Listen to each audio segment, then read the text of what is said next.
God in this place. Dear Holy Spirit, I want to thank you for today. Yes, Lord. Thank you for everybody getting here safely Yes, and ready to give a word. Thank you for using me as your vessel, as one of your soldiers in your army to preach that word. My words that are going to come out of my mouth are actually yours.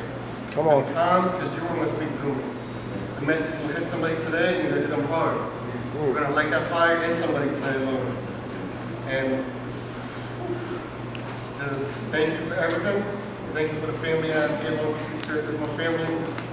Thank you for just taking care of everybody. That being said, amen. Amen. Hey.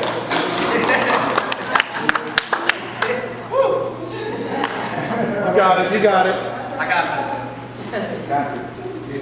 I just want to start off with first, Proverbs 16:9. We can make our plans, but the Lord will direct our steps. Come on. That's This right. right here has started, God knew where I was going, even before I knew where I was going. He's put me in places where I knew I might not agree with it, or I might walk away from it, but yet He kept on playing those steps out like these little blocks. He just put one after another. So it looked like I might be walking around in circles, but He wanted me to get back to the direction I had. This right here all started maybe 3 years ago in full effect when I actually started my new job being at a Christian preschool.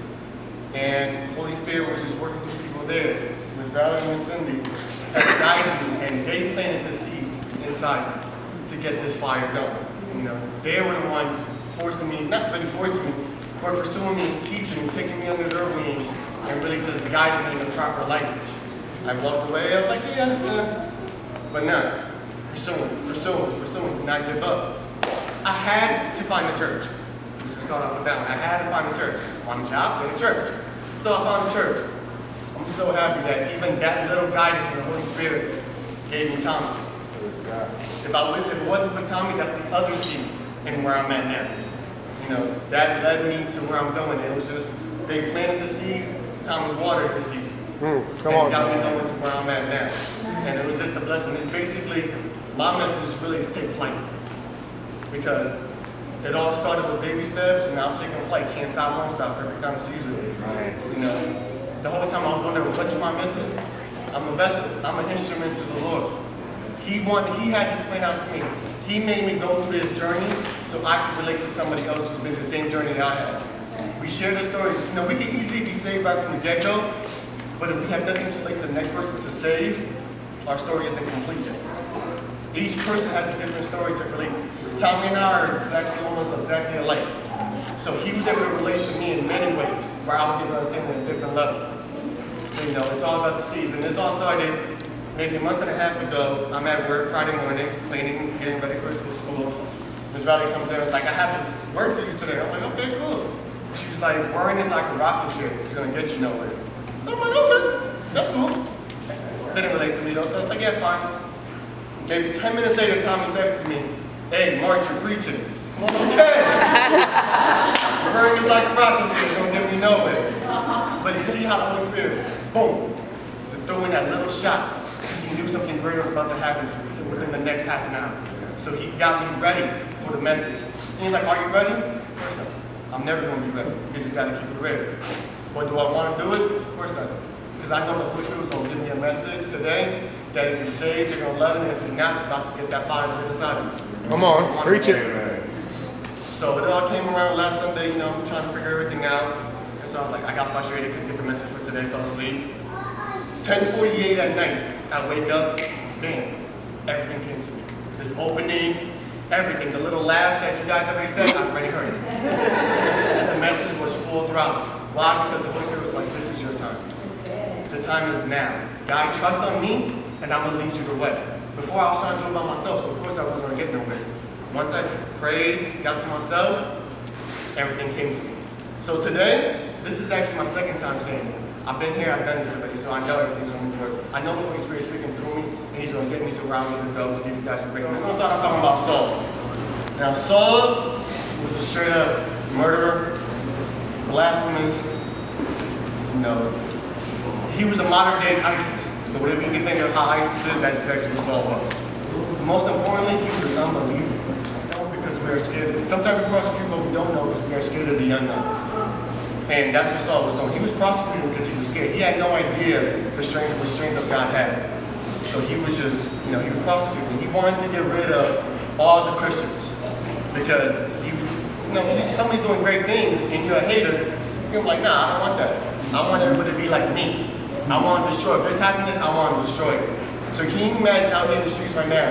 And I want you guys to think about this. Can you really imagine now in the streets that if you was repping Jesus and you would get killed for it, would you still rep Jesus? Like, I want you guys to really think about that. Would you still rep Jesus? Somebody came to you and was like, you love Jesus. And if the answer is yes, you will die, and your kids will die. Will you still rep him and trust him? Yeah. A lot of us sometimes, we'll be like, yes, because we're in the church community. Now go out and see the life and ask yourself that question again. When you're in your trials and tribulations, ask yourself again, will I still rep Jesus? Yeah. Or is Jesus, don't be like, oh, Jesus is putting this in me. Of course he's putting it in you. He can't give you as much as you can handle. You're going to handle everything.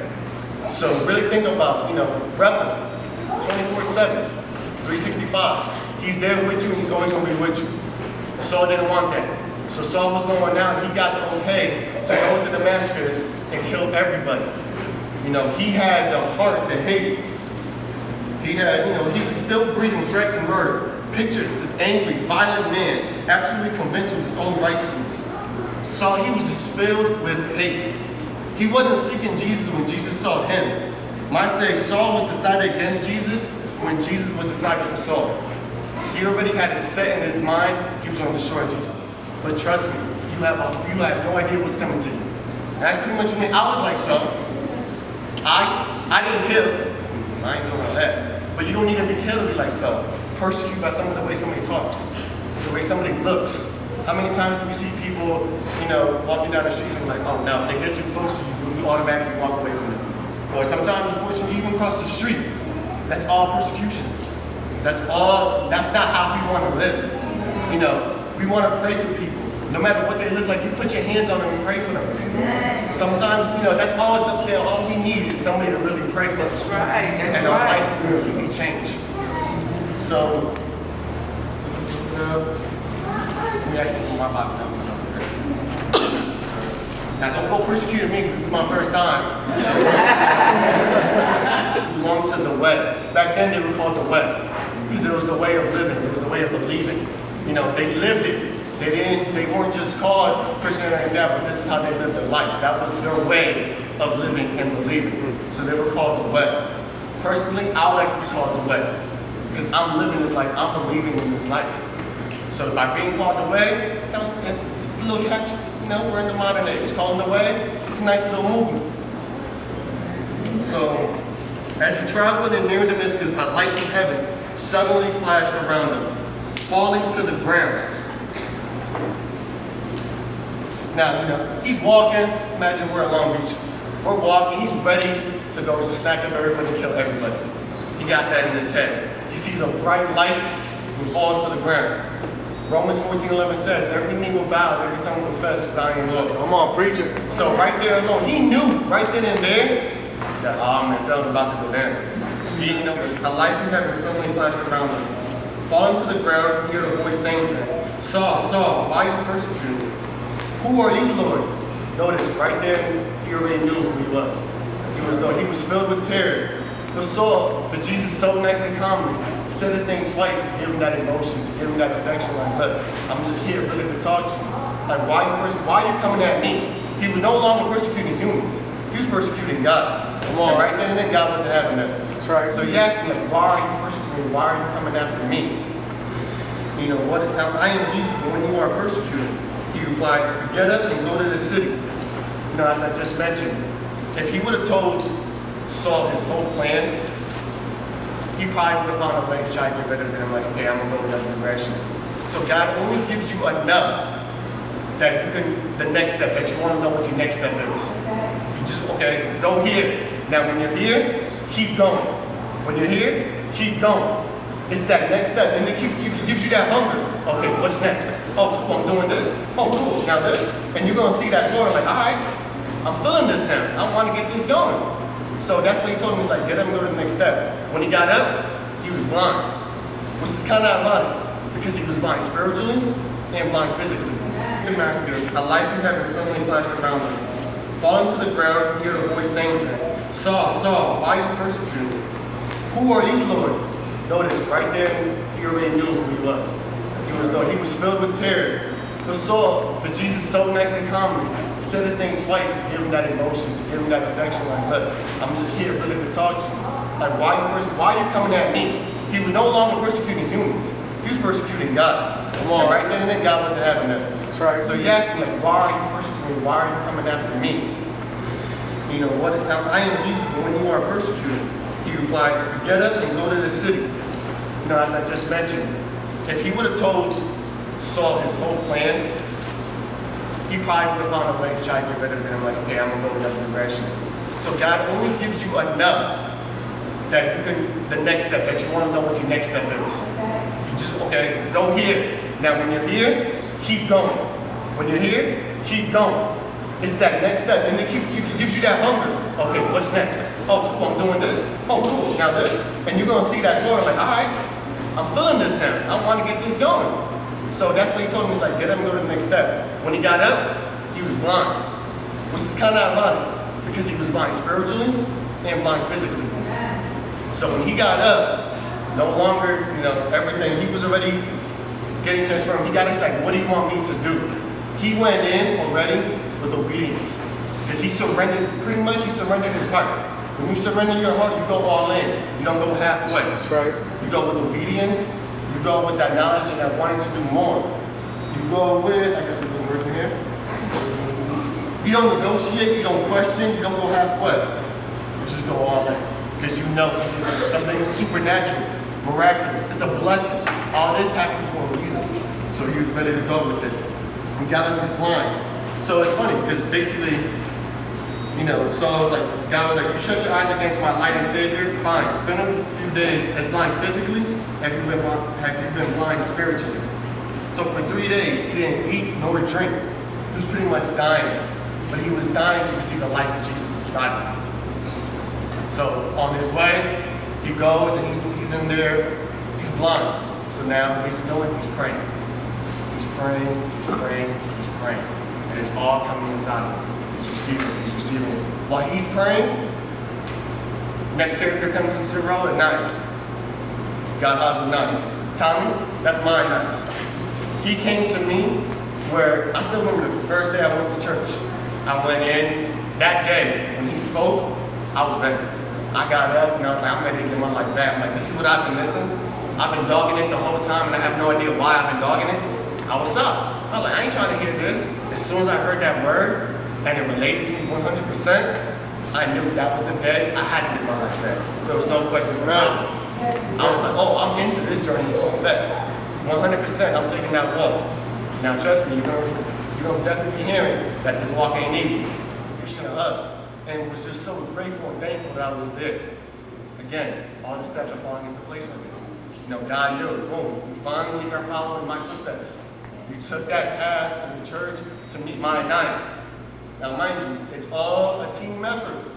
It's Tommy using, but it's from the Holy Spirit. Come on, It's come from on. God in the Vicinity, but it's from the Holy Spirit. That's right. They were all put into place with the right people at the right time with the right words. And they were all just placed perfectly so to go where I needed to go. So he gets up, Ananias, God talks to Ananias. You know, God tells Ananias, I need you to go, and I need you to go say, go talk to Saul. Ananias is like, okay, obedient though, because he gave his life to Christ. He didn't ask when Jesus spoke to Ananias, he didn't ask for you, Lord. He automatically knew what it was. Like, what do you want me to do? He knew already. That was his calling. He had that understanding, and he was just ready to go. So he asked them. Now, as soon as God told Ananias what to do, Ananias was like, hold up. You want me to go talk to Saul? This dude's over here killing mad people, and you want me to go talk to him? Like, how can I guarantee that I'm not going to die? He's not going to kill me. How do I know that he's fully converted? But with Saul, God only gave him steps to keep him going. With Ananias, he gave him the specific plan, the street, what to say, where to go, the directions, everything. Because God wanted to make sure that Ananias knew that he was going to be with him that whole journey. He let him know already everything.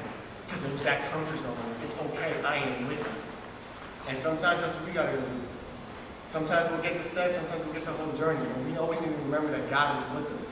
No matter what we do, He is going to be with us 100%. Sometimes when we're walking, we'll see another set of footprints with us walking. Sometimes we might see one set of footprints, and it's not our own. That's God carrying us on that journey. Amen. He's walking with us. We'll look at Him like, why are we going through this? It's okay. You might have not been going through this. He was carrying you. He was taking the pain. He was protecting us from all that pain. He was our blanket. We thought we were receiving the pain. He's receiving the pain. He died for us. There's no more pain that you can feel from that. That's right. He made sure that we were able to live the life that we're at right now. Right. Yes, we make our mistakes, but it's part of our journey. We need to make mistakes. We grow from that. We learn from that. If it wasn't for my mistakes, honestly, I probably wouldn't be doing where I'm at right now. That's right. If I just got saved right from the get-go, then what's the fun of my journey? How can I not share my journey with somebody else? Especially in the city of Long Beach. Everybody has a story to tell. It's our job to go out there and listen to those stories, pray for the stories, turn it around, get those stories, and let those stories preach out to more stories to make your faith grow harder. And it did. I'm like, okay, that's a sign. Cool. My hours are cut, but we can all eat because my job pays for it. Holy Spirit is working through my job to make sure that my family can eat. Perfect. So, when my job's being cut, I made it into a blessing. What I started doing, I started meeting with Tommy every Wednesday. He was teaching me, he was preaching to me. Again, my nights. He was converting me, he was getting me ready. He's talking about little signs and little miracles and little blessings. We're going out to eat in Berlin, and we just prayed. Right after we prayed, the person comes up to me saying the bill has been paid for. Don't even know by who. But again, he was just talking about there's going to be blessings. And God was like, it doesn't look like you believe him. Bam, it's paid for. Now can you start believing me? I'm good. I think I got you now. It's believing. So, my dad gets saved, my mom gets saved, and my family was almost complete. It was almost complete. And God was just working for me. I'm loving this, and I'm like, okay, I'm on fire now. I'm all in. I sold myself. I'm ready. This is it. This is my mission. This is my journey. I'm going to be. I had this. I don't know if this was what my calling was, but I wanted to give my testimony out because so many people can relate. Family trials and tribulations, everything. Everybody can relate. So, boom. Now, it was you can look at it like this. It was my turn to be a nice. It was my turn to call somebody and to guide somebody to get saved. It was my turn to start preaching and to hold on to someone and know that God is with them. She makes it smoothly. Michelle's her nice. That's right. We all can be somebody's nice. It's just where you take that time to really look and see if it's worth it. It's worth it. You might not think it's worth it. You might think, that everybody can be called for it. That's right. So, we can be somebody's nice. We can go out. We can do it. It's just having faith in them.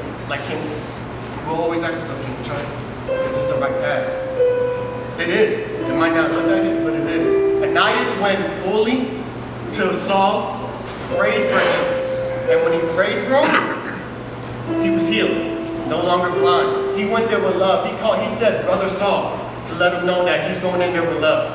Because he could not see it, but he wanted to make sure that he felt the love. So he goes over there and it's like, he gets up, and right then and there, how odd it was, he was hungry for the word. Got up and got baptized. He was ready for it. He's like, I'm all in now. I was blind for 3 days, but now I see. I see physically and I see spiritually. And he was ready to go out and give that word out to everybody, share his word with everybody. He was ready. He was all in. He was obedient now.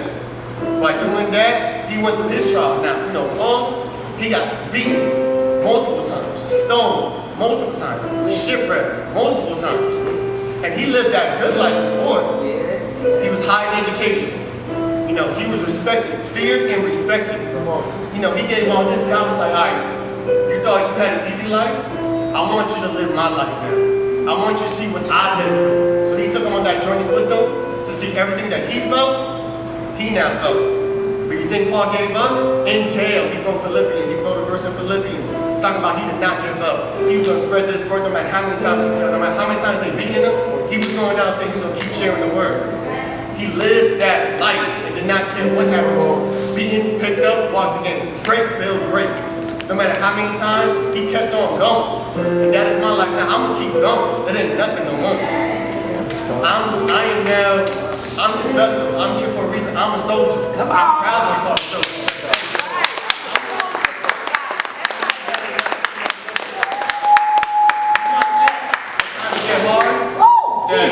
You want to give up? Don't give up. Open it. Open the word. Read the book. Read something. Trust me. It's going to relate to you. It will. That's right. If that word ain't for you, trust me, you read it for a reason. It might be for somebody else. Use that word. You might hear it. Oh, hey, this is nice. 2 seconds later, you might go somewhere and hear somebody talking about something. That word was for that person. Now, are you going to be nice and give them that word? Or are you going to be just walk away? Like, oh, they need me. No. I'm going to walk this way. What makes you so different than Saul? What makes you so different than, okay, even then right there, you're acting like Saul. You know someone needs a word, but maybe by the way they look, or the way they speak, or anything, you don't want to touch their heart. You could have changed that person's life right there. If Ananias had changed Saul, we would have had half the Bible. We would have had the Corinthians. We would have had the Philippians. That's right. We would have had nothing about love, which is Tommy's favorite thing to preach on, showing up. But we would have had this if Ananias didn't listen to God and save Saul and converted him to Paul. You know, we got to take that chance. We might think sometimes it's not working or, nah. You're in that situation for a reason. Now, you just got to use that situation and go and save somebody. Be Ananias to somebody. Don't be like Saul. Don't turn your back on people. He didn't turn his back on you. Why should you turn your back on him? Preach it. Like, you really just got to focus. That word relates to you. For me, I go by anything. I can do all things through Christ who gives me strength. And showing up, I got it tatted on me because I believe till the day I die. That ain't nothing. God will go look for people that you really don't think. You'll pursue somebody that by all means you'll never think they should be pursued. That was the definition of walking away from God. And showing up, God pursued him. Right. Now Matt holds it down here every single day. He's one of the strengths of Long Beach to the church. Right. He is my family. It doesn't matter. We are all family, and I'm proud to call Matt my brother. Because he gives me motivation. I see what he goes through. I'm like, man, if Matt can do it, I sure enough can. And if you know that man stuff, trust me, if he can do it, anybody can do it. It ain't nothing. It's you just gotta put your trust in the Lord. That's what all it comes down to. Trust in the Lord. With some of these principles, we are saved without transformation, so it's really a deception. Sometimes Tommy's favorite line, you already happy, I already know. But if y'all not saved, you can be saved, but if you ain't doing nothing with it, you're lying to yourself. That's all you're doing is lying to yourself. You're really lying to him because he already knows what you're going through. So you're lying to yourself, and is it really worth lying to yourself about it? Frankly, I was lying to myself for the longest time. Once I stopped lying to myself and went all in, man, my life has been love. It's been love. I've been love. I became love. And that's the best part about everything. That's a good word right there. To be people to go and preach the word. And truthfully speaking, sometimes it's those people right there who live that life, that when they share their word, that passion, that fire is more because they understood where we came from. And it's a better journey when you understand where people came from. I have found respect, both Pastor Tommy and Pastor Michelle, that I understand they told me their journey. So I look at it in a different light because they walk the walk and talk the talk. Miss Cindy, walk the walk and talk the talk. This woman right here, I swear she's a blessing to me and my family. Amen. Like if only she knew how much she was a blessing for me. I can go to her for anything. She's gonna give me that Bible verse, and I still keep the Bible verses in my pocket when things go on about joy, about trust, and just trusting the Lord and trusting me, it will be okay. One time I was going through everything. My family was sick, frustration. She prayed for me. Started feeling good. Came up, didn't say nothing. Gave me a little slip of Bible verses. I swear I still got those Bible verses at my house, and I read them every single day because they touch me. Because I know as I read those, it calmed me down. The Holy Spirit came inside me and released me.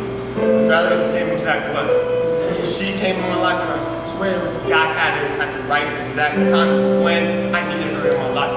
Because even though I wasn't doing nothing bad, drugs, none of that, I still wasn't right with the Lord. I was lying to myself, and I was killing myself inside.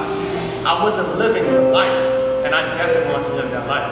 It was the best one ever. She guided me. The Holy Spirit has worked through them. Even my man Sheldon, our connection came through the Holy Spirit.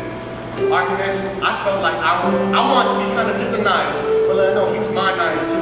Because I grew up with my boys, so they're not going to church. You know, my boys don't understand, they don't want to rep the word, they don't want to do that. He has no shame in his game. He go to church. And his mama asks him, oh, what you going? Well, he'll spit out everything. I want to be like, okay, cool, so you can look cool and get the word at the same time. That's what's up. I like that. So, you know, the Holy Spirit has put everybody in my life at the right exact time.